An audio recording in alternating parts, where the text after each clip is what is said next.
ঢাকার অভিজাত এলাকা গুলশান। হঠাৎই সেখানে ঘটে যায় এক ঘটনা যা মুহূর্তেই ছড়িয়ে পড়ে সামাজিক যোগাযোগ মাধ্যমে। একটি ভাইরাল ভিডিও, আর সেই ভিডিওকে ঘিরে নতুন করে বিতর্কের কেন্দ্রবিন্দুতে রুশ বাংলা মডেল মনিকা কবির। ভিডিওতে দেখা যায় এক পথচারীকে মারধর করছেন তিনি, আর এই দৃশ্য প্রকাশ্যে আসতেই শুরু হয় তীব্র সমালোচনা ও বিতর্ক।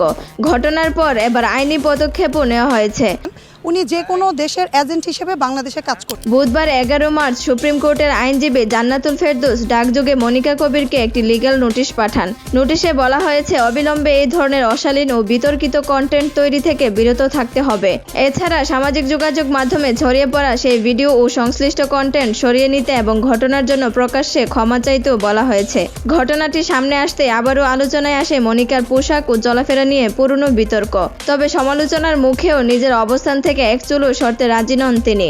গণমাধ্যমকে দেওয়া প্রতিক্রিয়ায় মনিকা বলেন, আমি তো শর্ট পরে বের হইনি, স্কার্ট পরে বের হয়েছি। বাংলাদেশের নায়িকারা আমার থেকেও অনেক নোংরা জামা পরে, তাদের কিছু বলা হয় না, কিন্তু আমার সঙ্গেই সবাই সমস্যা করে। এমনকি ক্ষোভ প্রকাশ করে তিনি আরো বলেন, এই দেশে থাকবো না, এখানকার মানুষের মানসিকতা নেগেটিভ। উল্লেখ্য, বাংলাদেশে মনিকা নামে পরিচিত হলেও তার আসল নাম মারিয়া ভ্যালেরিয়েভনা। রাশিয়ার মস্কোতে জন্ম ও বেড়ে ওঠা এই নারীর মা রাশিয়ান এবং বাবা ভারতীয়, যিনি চামড়ার ব্যবসার সঙ্গে জড়িত।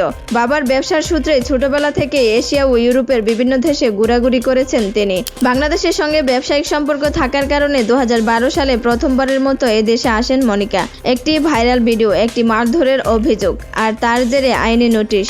এখন প্রশ্ন একটাই, এই বিতর্কের শেষ কোথায়?